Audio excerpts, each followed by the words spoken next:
O tema da mensagem de hoje é sabedoria que forja líderes. Bom, em primeiro lugar, eu quero dizer que essa palavra é para todo mundo, tá? Porque tem muita gente que fala, mas eu não sou líder.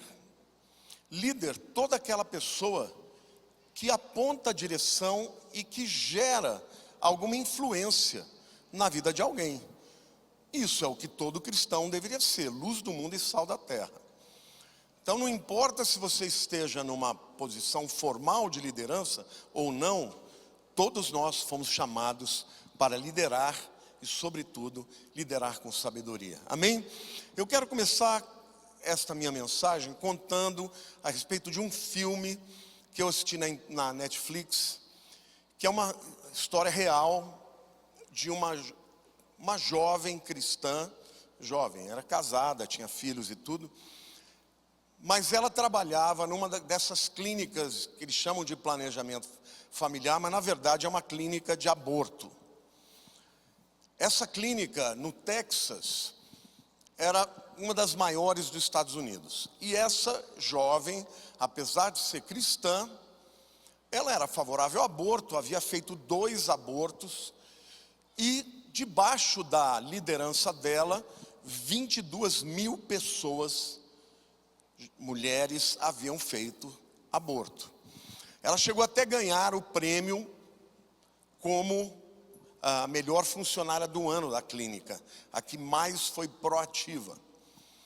Até que um dia ela teve que substituir alguém e ela participou de um procedimento de aborto.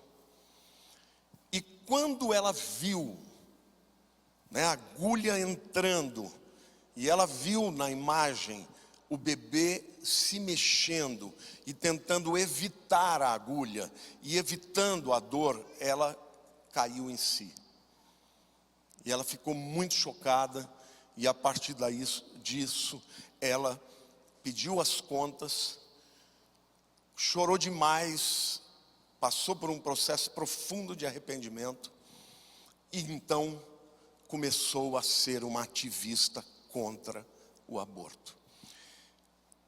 Aí ela conta, porque durante todo o tempo do filme tinha uma igreja que mandava as pessoas para orar naquela clínica.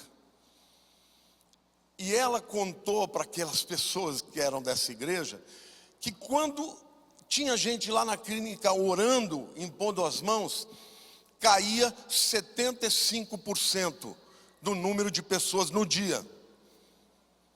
E aí eles ficaram impactados. E ela falou, nós precisamos continuar orando, porque o poder de Deus é muito grande. E a partir daí, gente, só para encurtar a história, aquela clínica enorme simplesmente fechou. E Deus deu aquele prédio que fazia abortos para a igreja e para aquele grupo de pessoas que lutavam contra o aborto. Não é tremendo isso?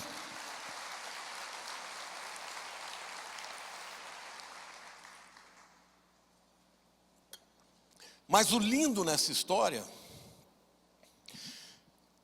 é a gente saber que Deus permite, muitas vezes, que nós cometamos erros, mas que a gente corrija a rota. E para isso é muito necessário que a gente tenha sabedoria. E Deus tem sabedoria para quem está aberto para se tornar uma pessoa de influência, uma pessoa que aponte o caminho e a direção de Jesus. Quantos aqui estão dispostos a deixar Deus trabalhar na sua vida para corrigir as rotas, corrigir os erros? Então eu quero dar aqui para vocês algumas dicas importantes onde a sabedoria atua na nossa vida de maneira a nos tornar líderes melhores.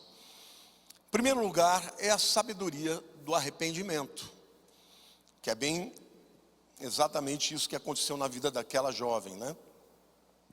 É importante você saber que líderes sábios, eles não são perfeitos, mas eles estão sempre buscando a perfeição.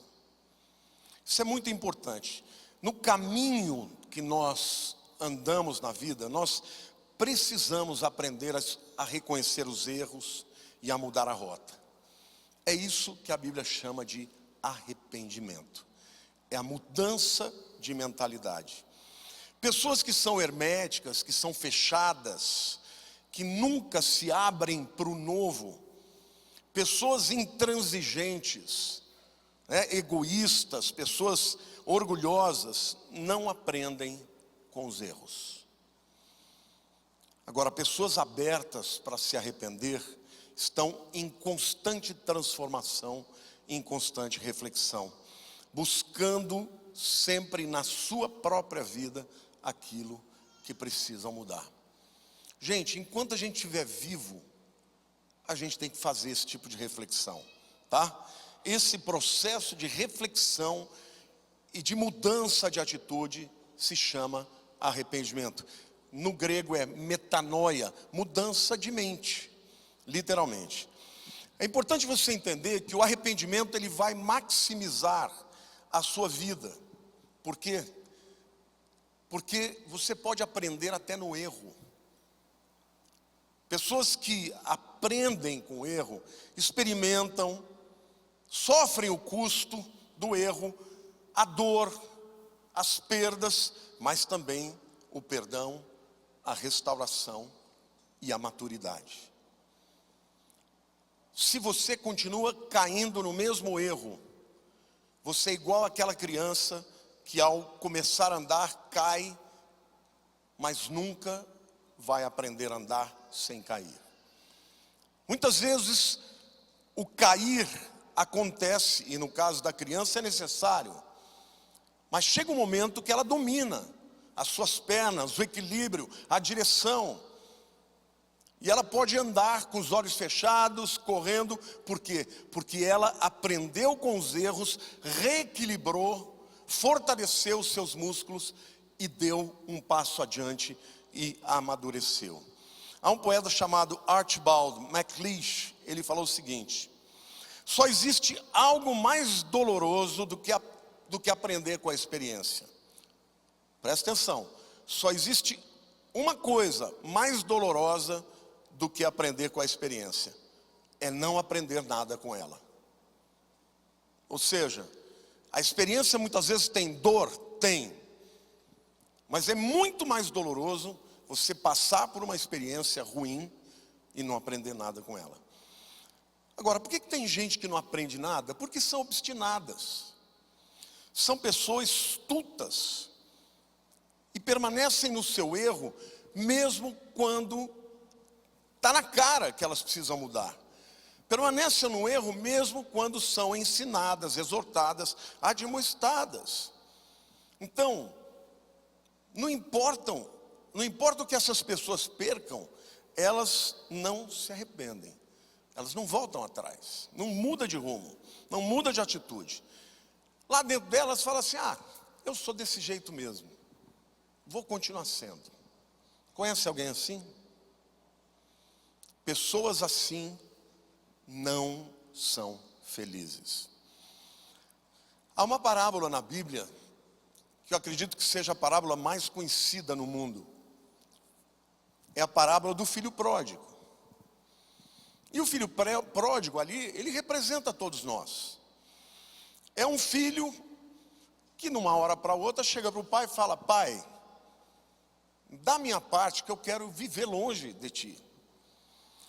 E principalmente na Bíblia, gente, uma herança só podia ser dada quando alguém morria.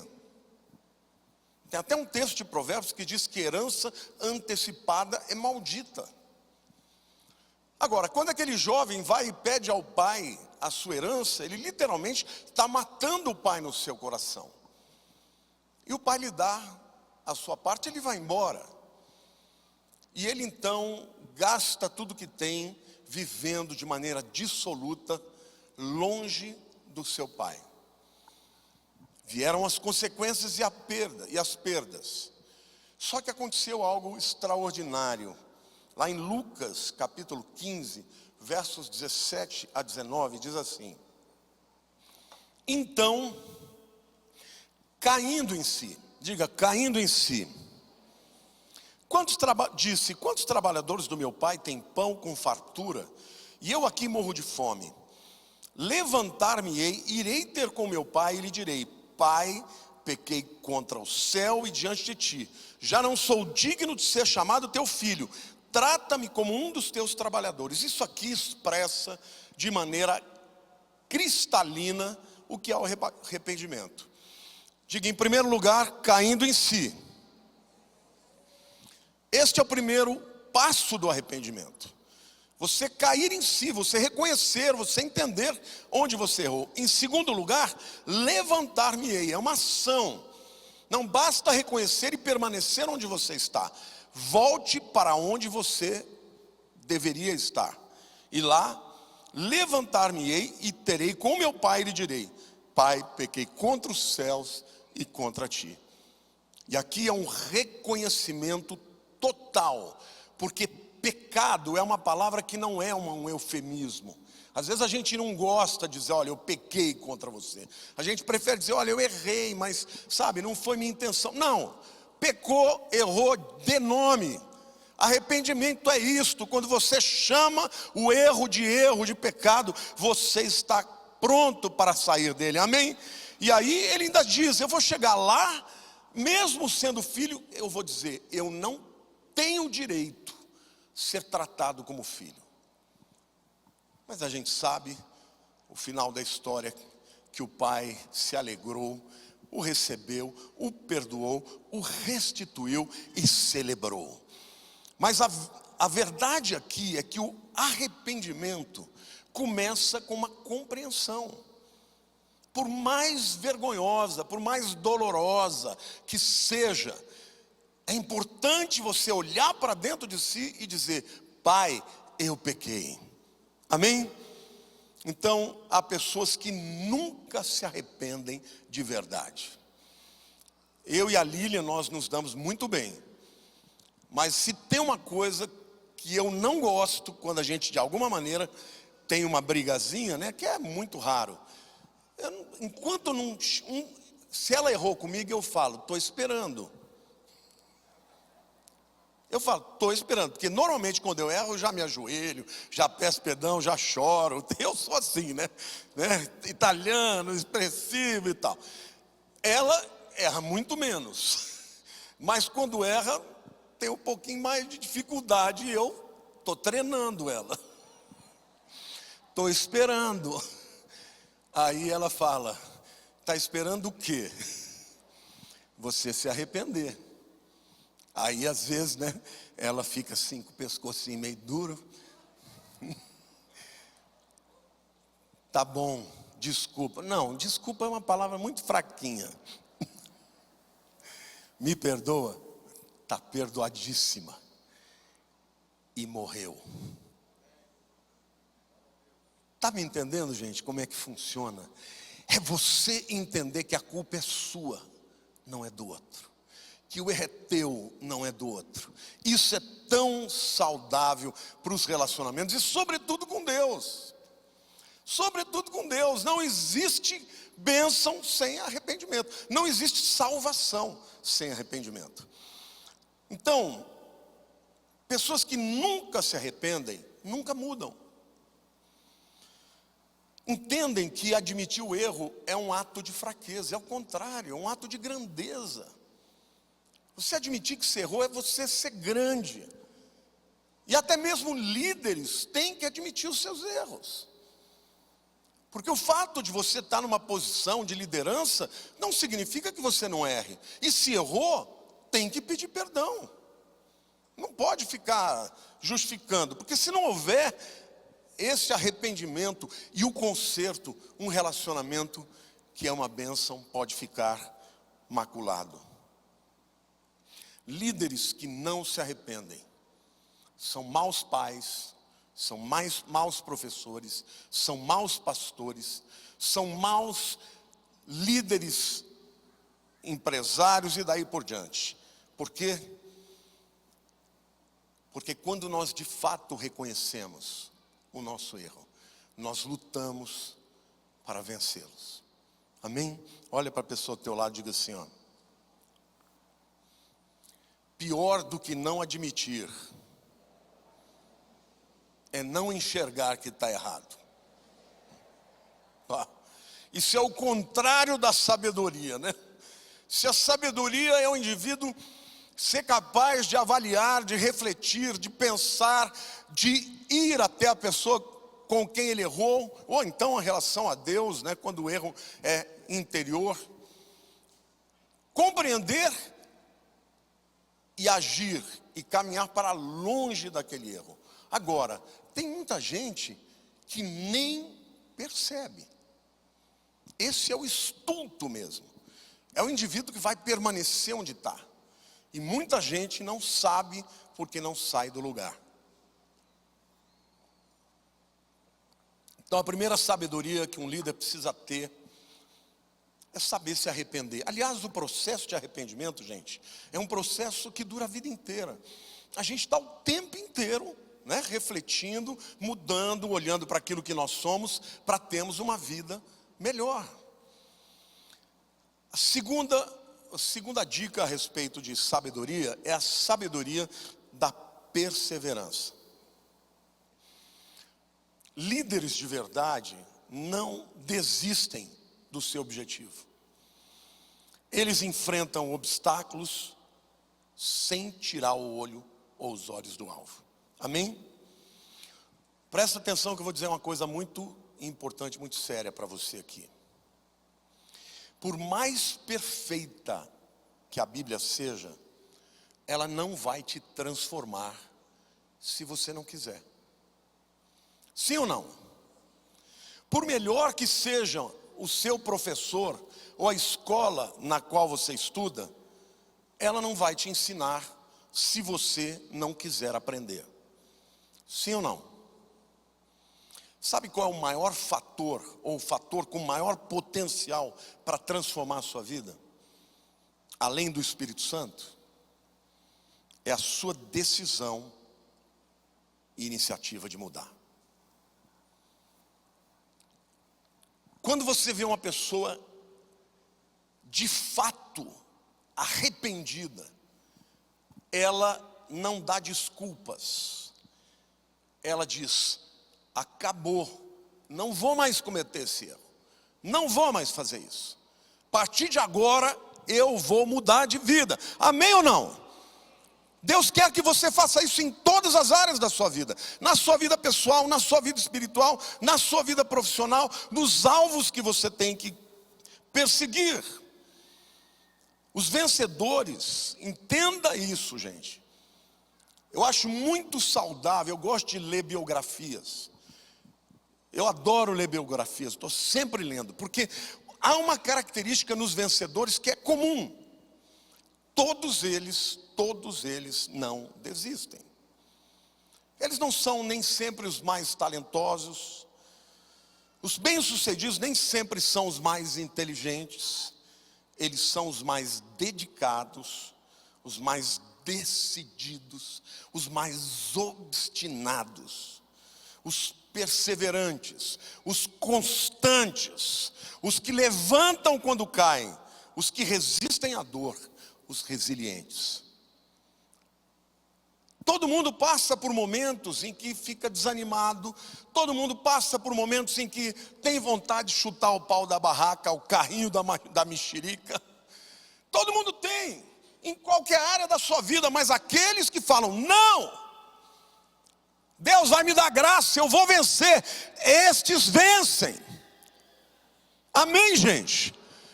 Então, quando você começar algo, termine.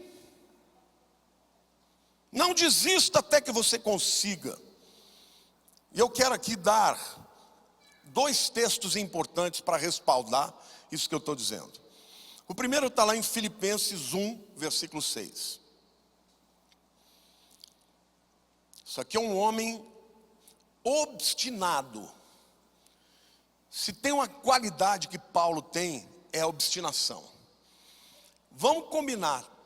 Eu não vejo na Bíblia, tirando Jesus, né, porque Jesus é o concurso em tudo. Mas, tirando Jesus, eu não vejo ninguém mais obstinado que Paulo. Ele tomava pau, era perseguição, era traição, era gente querendo fazer ciúme para ele, era de tudo.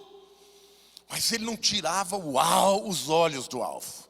esquecendo-me das coisas que para trás ficam e avançando para as que diante de mim estão, prossigo para o alvo, pelo prêmio da soberana vocação de Deus em Cristo Jesus. Olha o que Paulo diz aqui: eu estou plenamente certo de que aquele que começou a boa obra em vós há de contemplá-la, de completá-la até o dia de Cristo Jesus. O dia de Cristo Jesus ou é o dia da morte do camarada, ou é o dia da volta de Jesus. Porque nos dois casos a pessoa vai se encontrar com Jesus.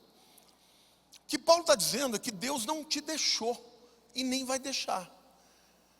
Aquele que começou vai completá-la. Olha para a pessoa do teu lado e diga assim: Deus está com você, trabalhando na sua vida.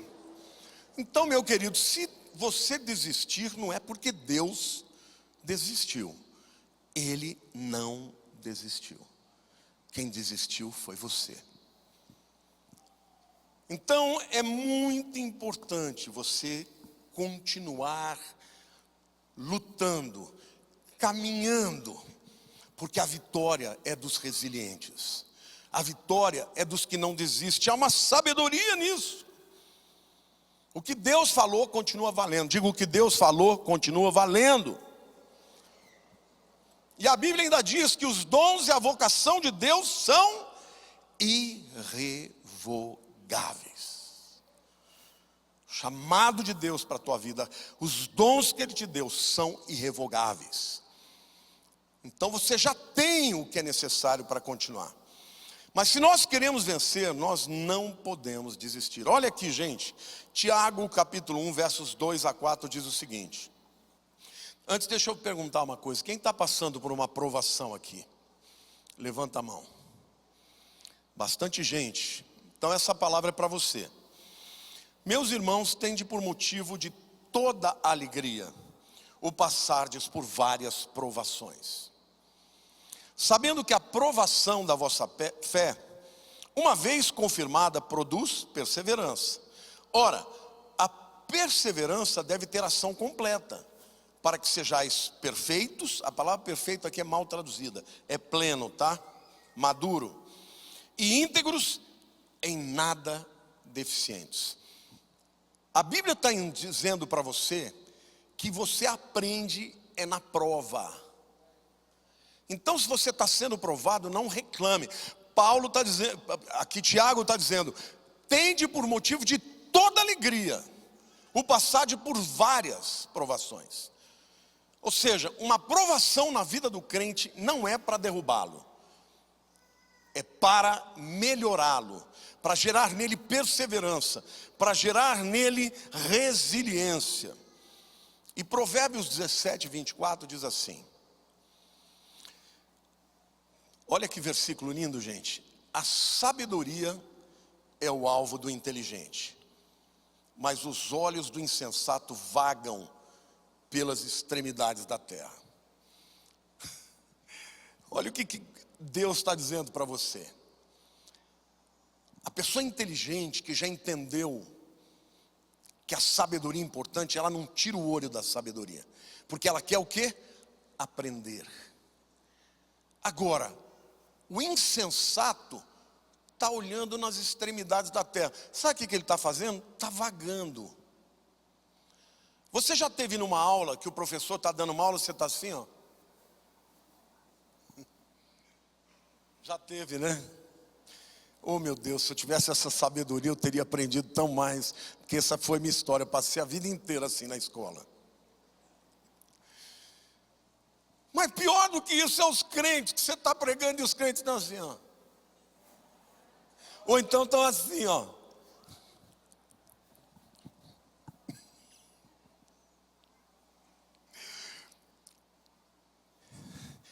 O inteligente, ele não perde nada, ele anota tudo. Eu adoro quando eu vejo os crentes anotando. Eu falei, estão interessados. Querido, o tanto que você aprende depende da tua vontade de aprender, do teu interesse, do teu foco. Olha, eu tinha um pai poliglota.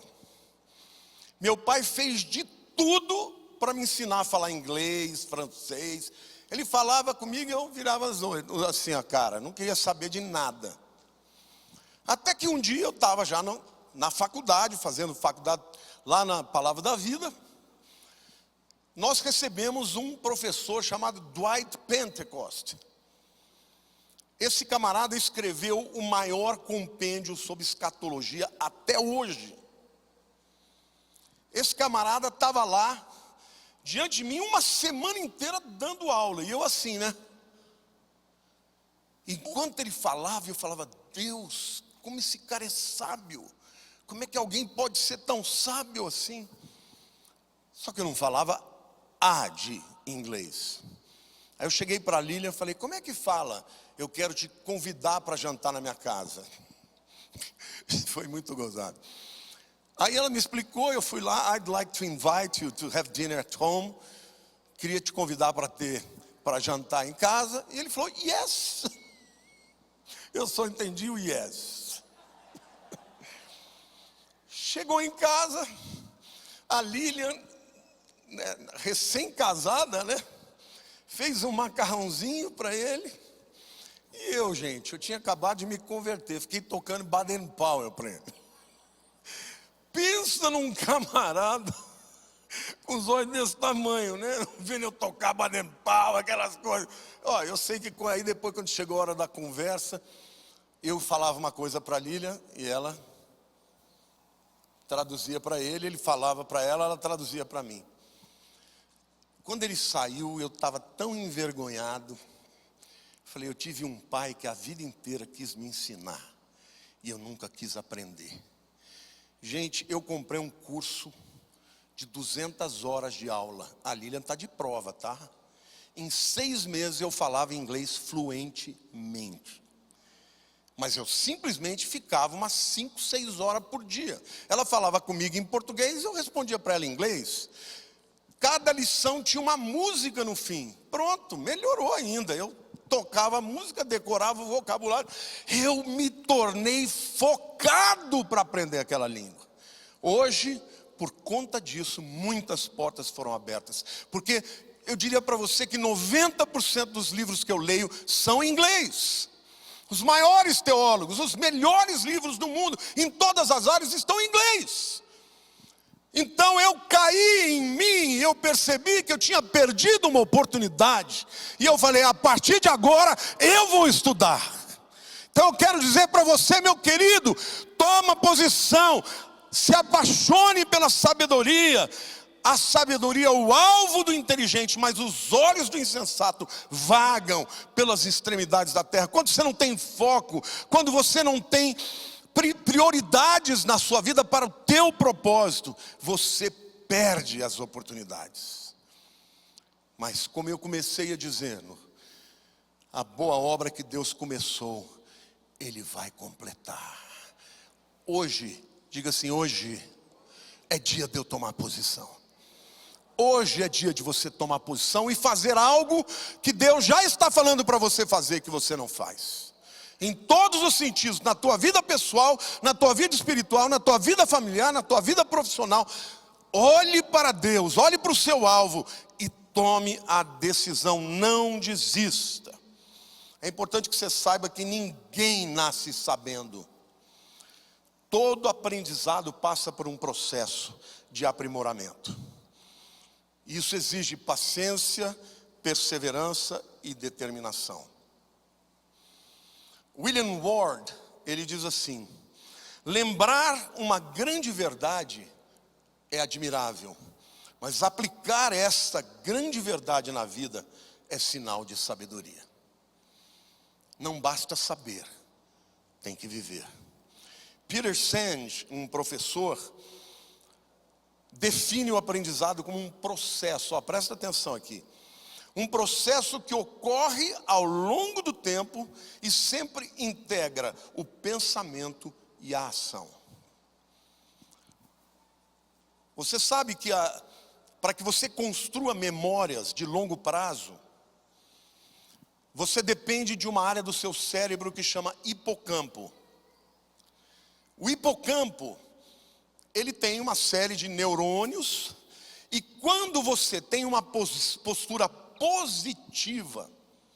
Por exemplo, quando você gosta de um determinado tema, de uma determinada matéria, e você tem prazer naquilo, essa sensação positiva de bem-estar, de estar motivado, aumenta muito a capacidade do hipocampo de armazenar as suas memórias.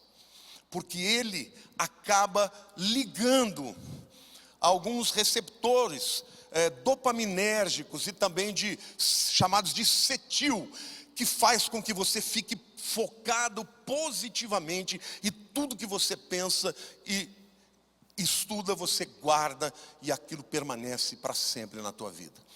Então, para qualquer coisa na tua vida, quando há motivação, você vai mais longe. Se você não gosta de algo, você não aprende. Se você gosta, você aprende. Então, é muito importante que você faça algo que lhe dá prazer, porque aquilo vai gerar em você a motivação. É óbvio que está em primeiro lugar, aquilo tem que ser a vontade de Deus e o propósito de Deus para a sua vida. Mas, se você está numa área da sua vida que você não tem nenhum interesse, isso é a razão porque talvez você esteja patinando. Tem muita gente assim, desiste do aprendizado quando ele parece difícil. Mas o segundo sinal de sabedoria aqui, para forjar um líder, é a perseverança. O terceiro sinal, a terceira dica, é a sabedoria da influência. Líderes assumem riscos. Líderes obstinados, líderes são pessoas que querem fazer diferença na vida de alguém. Se incomodam com a realidade de si mesmos e dos outros. Se incomodam com o estado das coisas. Assumem responsabilidade quando outros inventam desculpas. Líderes enxergam possibilidades quando outros enxergam dificuldades. Líderes inspiram e falam ao coração dos seus liderados. Eu quero dizer uma coisa, tem muito tipo de líderes no mundo. Tem líderes loucos, tem líderes oportunistas, tem líderes estultos, mas tem líderes sábios. O líder, pela sua capacidade, muitas vezes pela sua obstinação, ele leva multidões para o engano. No Brasil, nós já tivemos líderes aqui que levaram o país para a bancarrota, ou para perto disso, por causa do seu carisma, por causa da sua obstinação, por causa do seu discurso. Mas Deus quer levantar nessa geração homens e mulheres, líderes de expressão, pessoas que fazem diferença e que vão apontar a direção certa na sabedoria que Deus lhes dá. Amém? Você crê nisso? Dá um glória a Deus aí em nome de Jesus.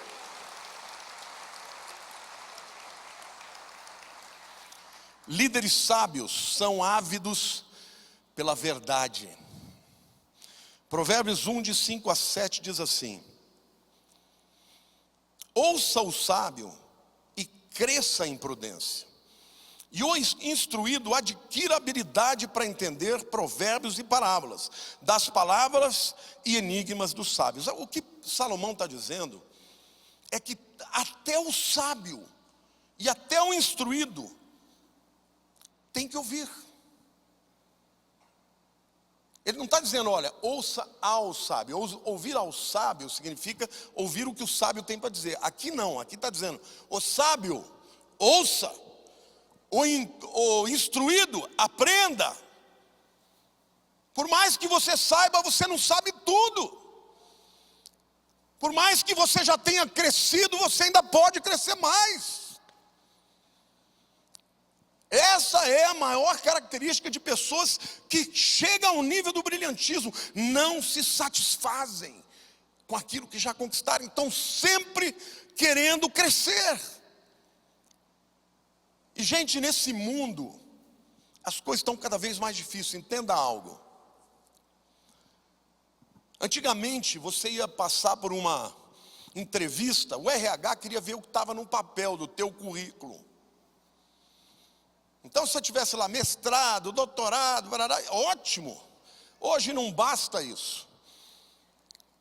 Antigamente, se você falasse inglês, ótimo. Os jovens hoje que chegam para fazer uma entrevista, se for para um nível um pouco mais alto, falar inglês, gente, isso é nada. Tem que falar o inglês, o espanhol, e se puder, o mandarim. Estou dizendo que cada vez mais a competição está grande. E se você quer se sobressair, você tem que ter avidez pela verdade, para que você seja norteado por ela, mas você tem que ter avidez também pelo conhecimento. E o texto diz: as palavras inimigas dos sábios, o temor do Senhor é o princípio do saber, mas os loucos desprezam a sabedoria e o ensino. Alguém que tem acesso ao ensino e despreza é louco. Alguém cujo pai pode pagar uma escola cara com professores bons e despreza é louco. Eu vibro quando eu vejo alguém que estudou na escola pública e prevaleceu. Não foi por sorte. Tem gente que tem que lutar contra todo e contra todos, e ainda assim prevalece. O que eu estou dizendo aqui para você, meu querido, que a sabedoria demanda que você entenda a importância do conhecimento, a importância da verdade. Você é um ser criado por Deus. No dia que você se converteu, Deus tem um chamado para você ser luz do mundo e sal da terra. Então, ao invés de esperar cair do céu, comece a fazer alguma coisa para mudar o seu patamar, para crescer na tua área, na tua profissão. Não desista. A obra que Deus começou, Ele ainda não terminou. Em nome de Jesus eu declaro. Mas líderes sábios são humildes também. Provérbios 15, 32 e 33 diz assim: o que rejeita a disciplina menospreza a sua alma, porém o que atende à repreensão adquire entendimento. O temor do Senhor é a instrução da sabedoria, e a humildade precede a honra. Gente, este texto é um tesouro. O que rejeita a disciplina menospreza a sua alma, porém, o que atende à repreensão adquire entendimento. O temor do Senhor é a instrução da sabedoria, e a humildade precede a honra. Querido, a vida que você tem depende das suas escolhas, e a sabedoria é que vai fazer diferença em como a sua vida vai terminar, que legado você vai deixar. Pessoas humildes para admitir que erraram, a Bíblia diz que vão ser honradas, né? A humildade precede a honra. Mas eu quero dizer também que líderes sábios são agregadores. Quem chega ao topo sozinho fez muita coisa errada no caminho. Uma das coisas que eu tenho mais prazer nessa igreja é que eu comecei essa igreja do zero. Mas se vocês pensam que o Lamartine fez essa igreja crescer, não. Foram as pessoas que foram sendo agregadas a essa igreja que fizeram essa igreja crescer.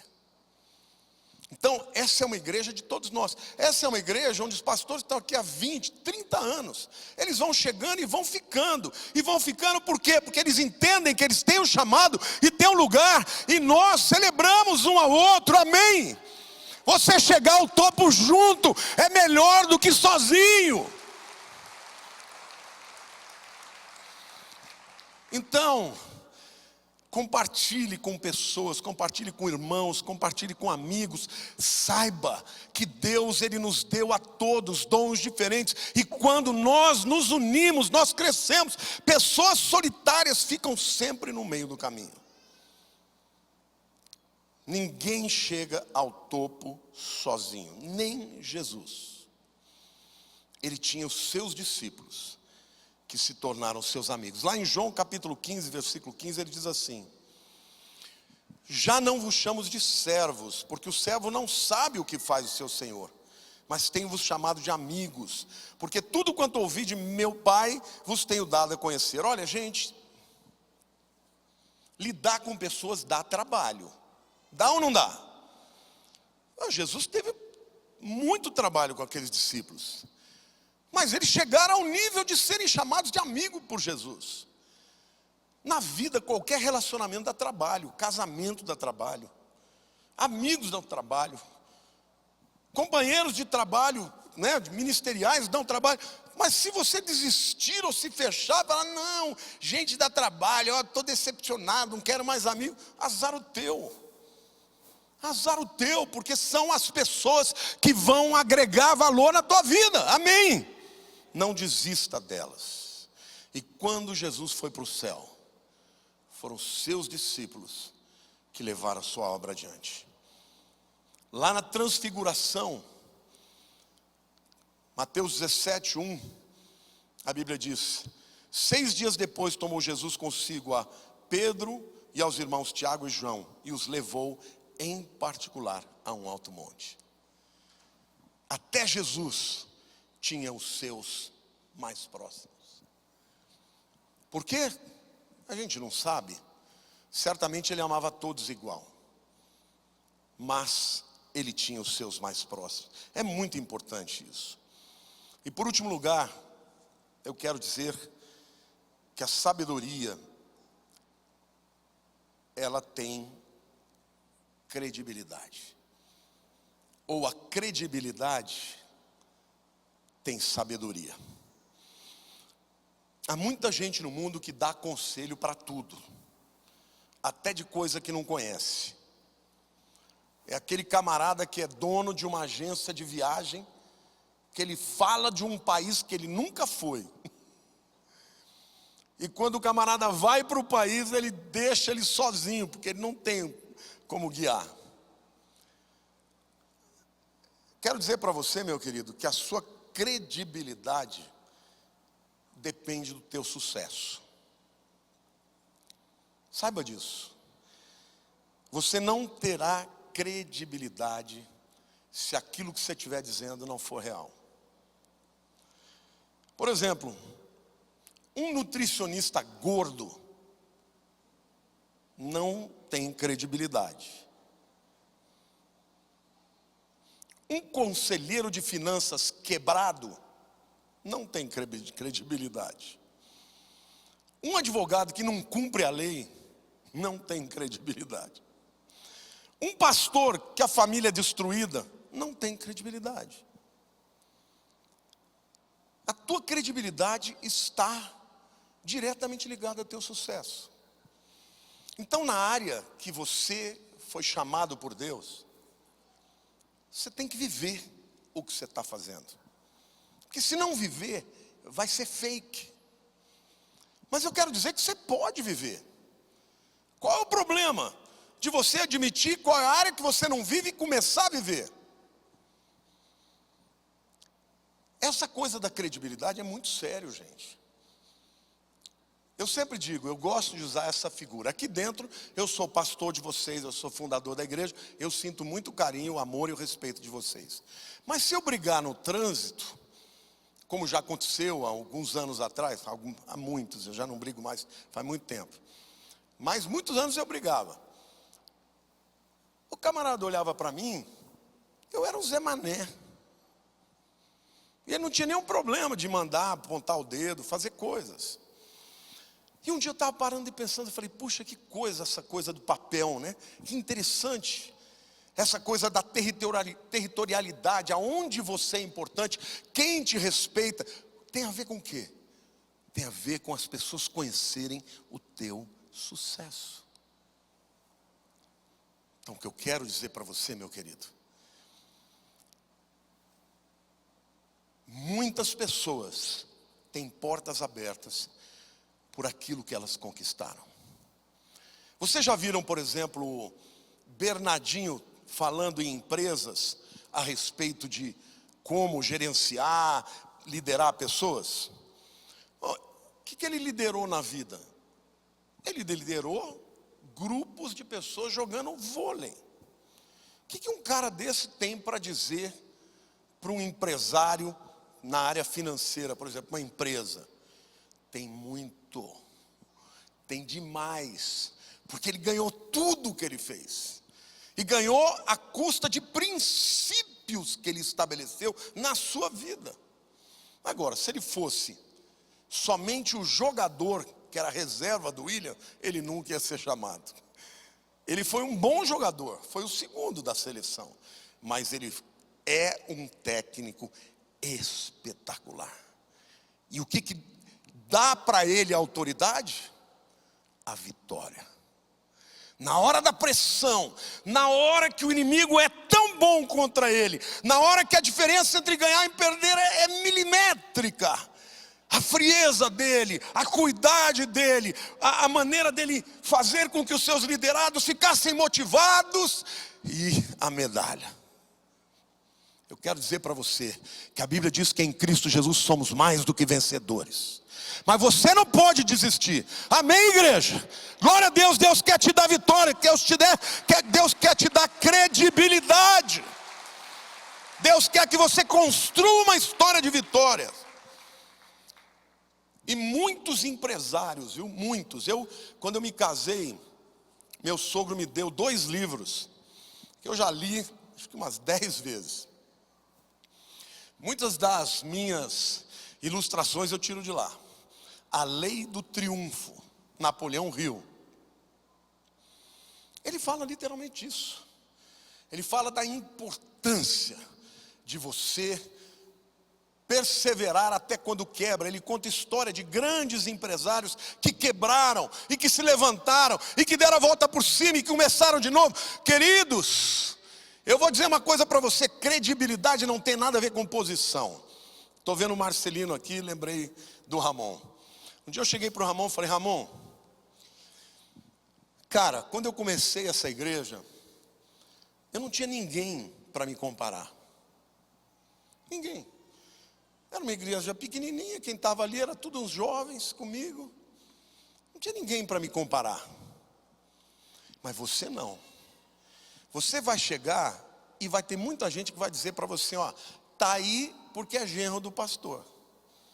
Então eu quero dizer para você que não dá para você ser mais ou menos. Você tem que ser bom no que você faz. Quando ele vem e prega e vai bem, eu parabenizo. Um dia eu falei: ó, foi muito ruim. E não foi ruim, mas a régua é alta. Eu falei: você precisa melhorar aqui, aqui e aqui. E ele está mandando bem pra caramba. Tá ou não tá? Mas tem que pagar essa conta. Tem que pagar essa conta. Porque credibilidade não tem a ver com a sua posição. Tem gente que chega numa posição, por quê? Porque foi indicado. Mas tem que merecer, tem que conquistar a credibilidade. Então, a credibilidade é resultado do sucesso e da sabedoria. Filipenses 2, 17 a 18 diz assim: por isso mesmo convinha que em todas as coisas se tornasse semelhante aos irmãos, para ser misericordioso e fiel sumo sacerdote nas coisas referentes a Deus, e para fazer propiciação pelos pecados do povo. Pois naquilo, olha, presta atenção, pois naquilo que ele mesmo sofreu, está falando de Jesus aqui, tendo sido tentado, é poderoso para socorrer os que são tentados. Jesus aprendeu pelo que sofreu. Olha para o teu irmão do lado e diz assim: está sofrendo? Fala: aguenta firme. Você vai aprender também pelo que você sofreu. Amém? Até Jesus, gente. Agora o mesmo capítulo depois diz assim: versos 5 a 11. Antes, diz: tende em vós o mesmo sentimento que houve também em Cristo. Pois ele, subsistindo em forma de Deus, não julgou como usurpação o ser igual a Deus, antes a si mesmo se esvaziou, assumindo a forma de servo, tornando-se em semelhança de homens, e reconhecido em figura humana, a si mesmo se humilhou, tornando-se obediente até a morte, morte de cruz, pelo que também Deus o exaltou sobremaneiramente, e lhe deu o nome que está acima de todo nome, para que ao nome de Jesus se dobre todo o joelho nos céus, na terra e debaixo da terra, e toda língua confesse que Jesus Cristo é o Senhor, para a glória de Deus Pai. Glória a Deus, irmãos.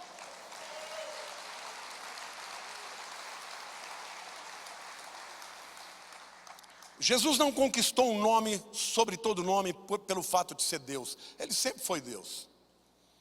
Mas ele conquistou um nome sobre todo nome, porque mesmo deixando a forma, ou pelo menos os atributos de Deus, se apequenando, se esvaziando, tornando um ser humano, ele foi excepcional, ele foi perfeito. E ele cumpriu a obra que Deus tinha para ele. E por isso, depois de ter caminhado até o fundo, ele subiu até o mais alto. Quais as características de alguém que sobe até o topo? Em primeiro lugar, diga assim: iniciativa. Você precisa se levantar para subir. Foi até o fundo?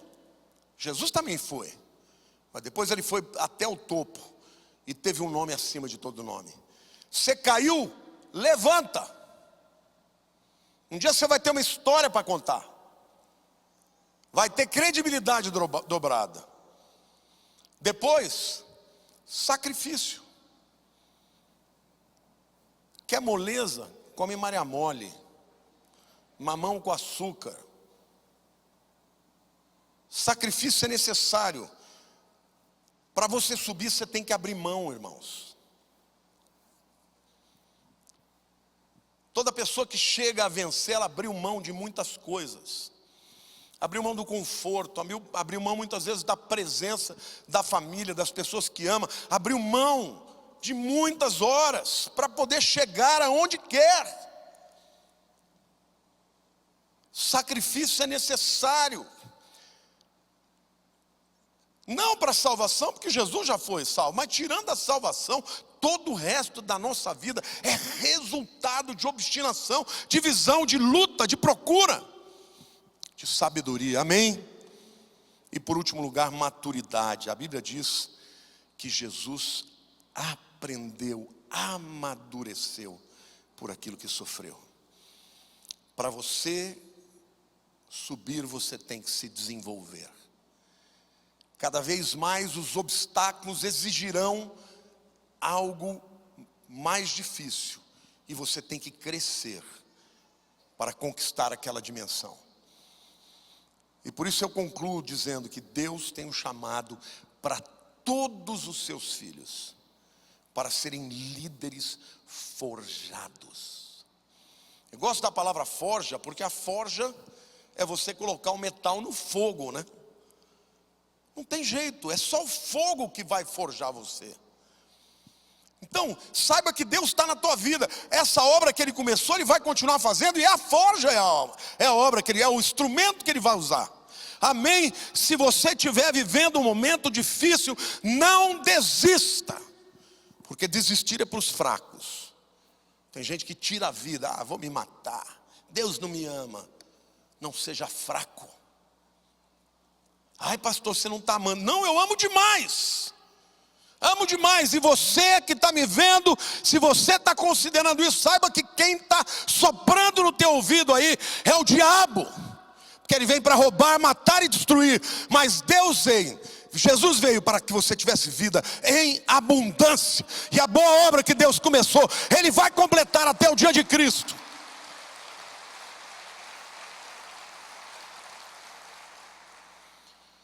Não tenha pressa. Não queira chegar lá a qualquer custo. Aproveite o aprendizado. Aprenda a sabedoria. E a sua vida vai influenciar a muitos. Feche seus olhos.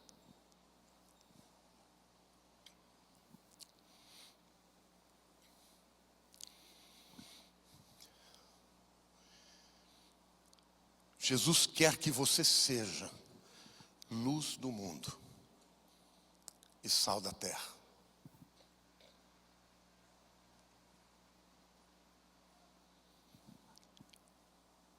Muitas coisas foram faladas aqui.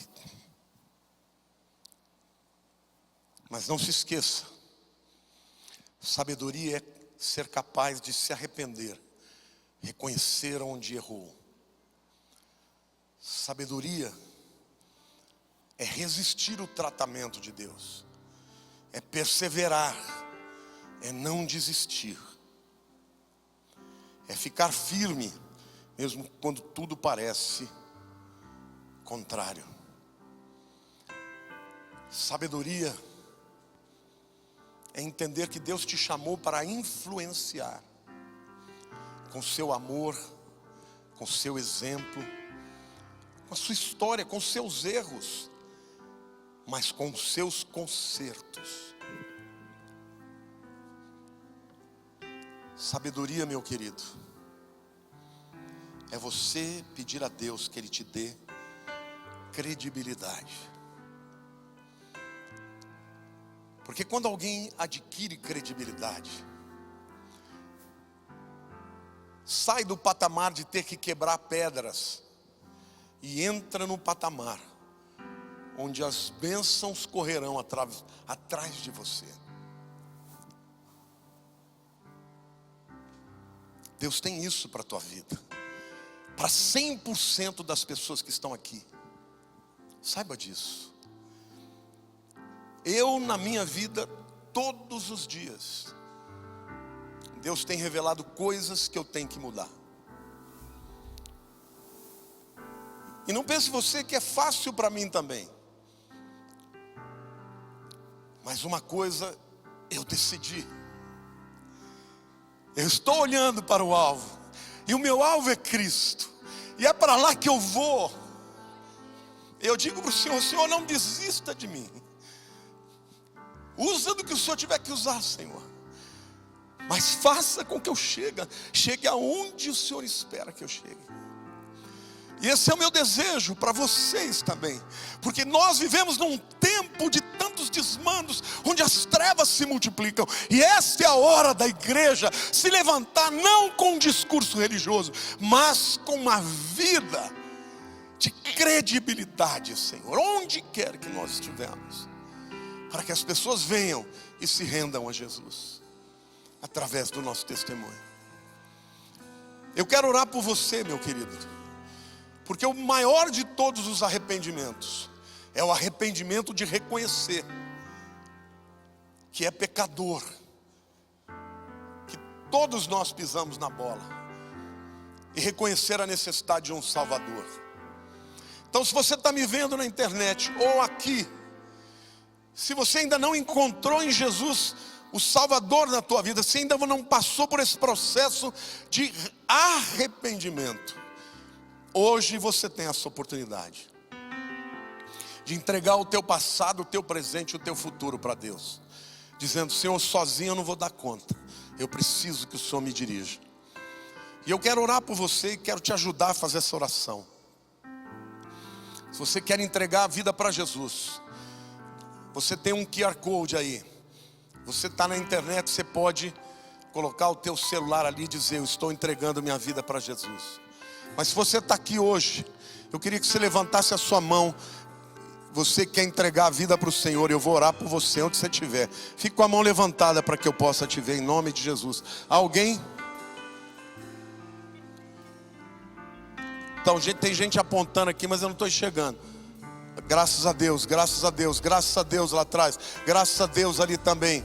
Há mais alguém aqui? Eu quero pedir para você, graças a Deus aqui, graças a Deus também. Eu quero pedir que você fique de pé onde você estiver, e nós vamos orar juntos, queridos, em nome de Jesus. Hoje é o dia de você tomar uma decisão e mudar de vida. Graças a Deus por todas essas pessoas. Põe a mão no seu coração e ore assim: Senhor Jesus, Eu reconheço que eu sou pecador, mas eu reconheço também que o Senhor tem um plano para a minha vida. Por isso hoje eu te peço, perdoa os meus pecados. Eu creio que Jesus morreu na cruz, no meu lugar. Eu te recebo, Senhor, como meu Salvador e meu Senhor. Muda a minha vida, porque eu estou disposto a caminhar segundo a tua vontade, em nome de Jesus. A igreja aplauda ao Senhor, gente. Glória a Deus. Glória a Deus a você também que deu a sua vida para Jesus. Mas eu quero orar ainda por você, meu querido. Esse é o momento em que nós estamos debaixo da unção da palavra.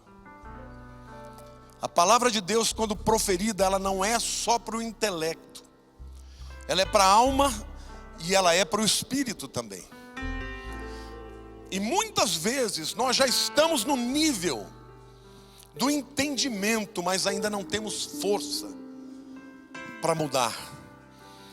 E hoje eu quero liberar esta palavra de unção para quebrar os grilhões da área na tua vida que precisa ser transformada. Então, se você tem algo na tua vida hoje para apresentar ao Senhor, levante do seu lugar em nome de Jesus. Espírito Santo, a tua palavra foi pregada,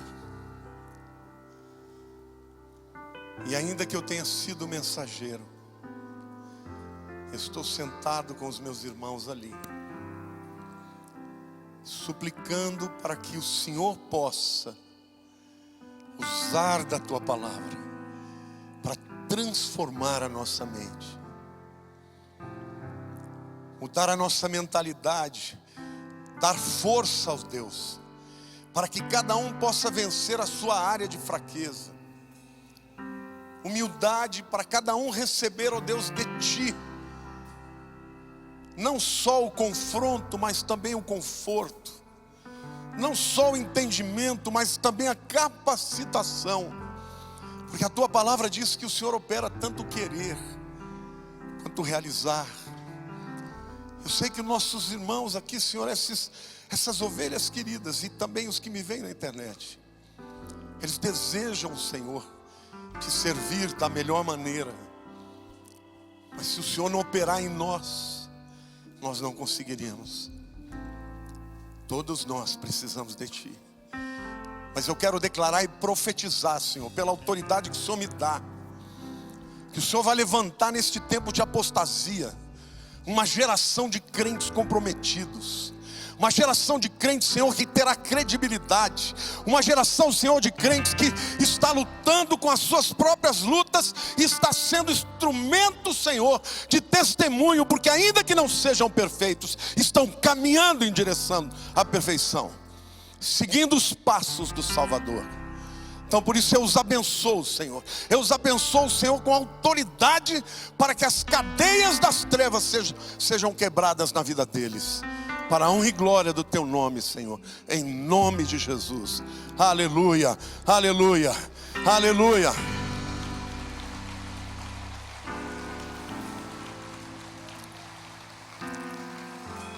E que a graça do Senhor Jesus e o amor do nosso Pai e as consolações do Espírito Santo sejam com todo o povo de Deus, todos os dias, até a consumação dos séculos. Deus abençoe.